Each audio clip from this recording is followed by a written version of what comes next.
Hello friends, എല്ലാവർക്കും മറ്റൊരു പുതിയ വീഡിയോയിലേക്ക് സ്വാഗതം. It's me Akhil Satheesh and welcome to Akhil Satheesh world once again. അപ്പോൾ ഓരോ സമയത്തും നിങ്ങളുടെ മുന്നിലേക്ക് ക്ലാരിറ്റി ആയിട്ട്, അതായത് കൃത്യമായിട്ടുള്ള അപ്ഡേറ്റുകളുമായിട്ട് ഞങ്ങൾ വന്നിട്ടുണ്ട്. പ്രത്യേകിച്ച് കീം എഞ്ചിനീയറിംഗ് വിദ്യാർത്ഥികൾക്ക് ഫാർമസിയുമായി ബന്ധപ്പെട്ട അപ്ഡേറ്റുകൾ വന്നാൽ അതും ഞങ്ങൾ അറിയിക്കുമെന്ന് തുടക്കത്തിൽ തന്നെ പറഞ്ഞുകൊള്ളുകയാണ്. അപ്പോൾ ഇപ്പോൾ ഒരു ക്ലിയർ പിക്ചർ നിങ്ങളുടെ മുന്നിൽ വന്നിട്ടുണ്ട്. ഒന്നെന്ന് പറയുന്നത് തേർഡ് അലോട്ട്മെന്റിനെ കുറിച്ച്, രണ്ടെന്ന് പറയുന്നത് സ്പോട്ട് അഡ്മിഷനെ കുറിച്ച്. ഒരുപക്ഷെ ഈ വീഡിയോ നിങ്ങൾ കാണുമ്പോൾ പലരും കോളേജുകളിലൊക്കെ പോയി അഡ്മിഷൻ എടുത്ത് ആ ഒരു ഘട്ടം ഫിനിഷ് ആയിട്ടുണ്ടാവും. അതിനുശേഷം ഇതുവരെയും സാറ്റിസ്ഫൈഡ് അല്ലാത്തവർക്കും, ഇതുവരെ ഓപ്ഷൻ രജിസ്റ്റർ ചെയ്യാത്തവർക്കും, അലോട്ട്മെന്റ് കിട്ടാത്തവർക്കും ഒക്കെ ഇനി അടുത്ത തേർഡ് അലോട്ട്മെന്റ് സ്പോട്ട് അഡ്മിഷനുമായി ബന്ധപ്പെട്ട കാര്യങ്ങൾ കൃത്യതയോടുകൂടി അറിയേണ്ടതുണ്ട്. എന്തൊക്കെയാണ് കാര്യങ്ങൾ, നിങ്ങൾ എന്തൊക്കെയാണ് ചെയ്യേണ്ടത്, എന്തൊക്കെ കാര്യങ്ങൾ ശ്രദ്ധിച്ചാലാണ് നമുക്ക് സീറ്റ് ഉറപ്പാക്കാൻ കഴിയുന്നത്, അങ്ങനെ ഒരുപാട് കാര്യങ്ങൾ. അപ്പോൾ അതിൽ പ്രധാനമായിട്ട് നമുക്ക് തേർഡ് അലോട്ട്മെന്റ് തന്നെ നോക്കാം. തേർഡ് അലോട്ട്മെന്റ് ഇപ്പോഴത്തെ സാഹചര്യത്തിൽ നമ്മുടെ നോട്ടിഫിക്കേഷൻ വന്നിട്ടില്ല. പക്ഷേ ഓഗസ്റ്റ് 4 വരെ നമ്മുടെ കോളേജുകളിൽ പോയി അഡ്മിഷൻ എടുക്കുന്നു. 5-നോ 6-നോ തന്നെ നമുക്ക് ഇതുമായി ബന്ധപ്പെട്ട തേർഡ് അലോട്ട്മെന്റ് നോട്ടിഫിക്കേഷൻ പ്രതീക്ഷിക്കാം. പക്ഷെ നിലവിലിറങ്ങിയ നോട്ടിഫിക്കേഷൻ പ്രകാരം ഫ്രഷ് ഓപ്ഷൻ രജിസ്ട്രേഷൻ ആണ്. അതായത് ഇതുവരെ കൊടുക്കാത്തവർക്കും കൊടുത്ത് കിട്ടാത്തവർക്കും ഒക്കെ, അഡ്മിഷൻ എടുത്തവർക്ക് ഉൾപ്പെടെ ഫ്രഷ് ആയിട്ട് ഓപ്ഷൻ രജിസ്ട്രേഷൻ ചെയ്തുകൊണ്ട് നിങ്ങൾക്ക് എന്ത് ചെയ്യാം, തേർഡ് അലോട്ട്മെന്റിൽ പങ്കാളികളാക്കാം. ഇപ്പോൾ ഫസ്റ്റ് അലോട്ട്മെന്റിൽ തന്നെ ഏറ്റവും ഹയർ ഓപ്ഷൻ കിട്ടി, അത് പെർമനന്റ് ആയിട്ട് എടുത്തവരുടെ കാര്യമല്ല ഞാൻ പറയുന്നത്.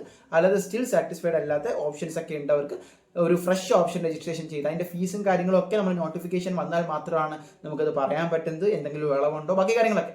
അപ്പോൾ ഇത്തരത്തിൽ നിങ്ങൾക്ക് പുതുതായിട്ട്, ഇപ്പോൾ ലോവർ ഓപ്ഷൻ അങ്ങനെയല്ല, പുതുതായിട്ട് ഒരു ഫ്രഷ് ഓപ്ഷൻ രജിസ്ട്രേഷൻ വെച്ചുകൊണ്ട് ആഡ് ചെയ്തുകൊണ്ട് നിങ്ങൾക്ക് അതിന് വേണ്ടി വെയിറ്റ് ചെയ്യാം. അപ്പോൾ അതാത് കോളേജുകളുടെ അവൈലബിലിറ്റി അനുസരിച്ച് നിങ്ങൾക്ക് വീണ്ടും ഒരു നെക്സ്റ്റ് അലോട്ട്മെന്റ് ഫേസ് പോലെ, ചിലപ്പോൾ ഇതുവരെ കിട്ടാത്തവരെ പോലും പരിഗണിക്കുന്ന രീതിയിൽ ഒരുപാട് പേർക്ക് സീറ്റുകൾ കിട്ടിയേക്കാം. അതാണ് തേർഡ് അലോട്ട്മെന്റ് ഏറ്റവും വലിയൊരു പ്രത്യേകത.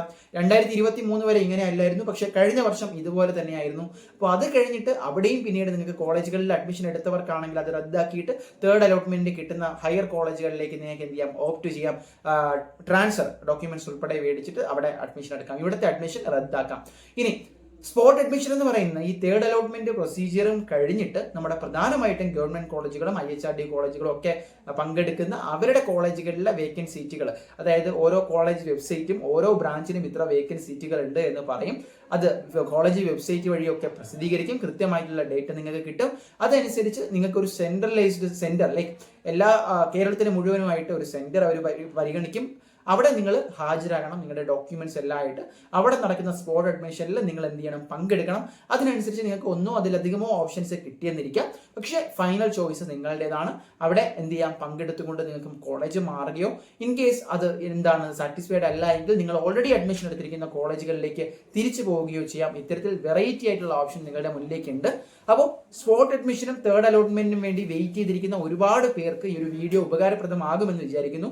നിലവിൽ നമുക്ക് ഇൻസ്റ്റാഗ്രാമിൽ ഒരുപാട് കമന്റുകൾ വരുന്നുണ്ട്. തീർച്ചയായിട്ടും അത്തരത്തിലുള്ളവർക്ക് ഈ ഒരു വീഡിയോ എത്തിച്ചു കൊടുക്കാം. അതിന് നിങ്ങൾ മാക്സിമം ലൈക്ക് ചെയ്യുക. എന്നാൽ മാത്രമാണ് യൂട്യൂബ് അൽഗോരിതം വഴി പരമാവധി വ്യക്തികളിലേക്ക് എത്തുന്നത്. എന്തായാലും മറ്റൊരു വീഡിയോ ആയിട്ട് കാണാം. തൽക്കാലം നിർന്നു.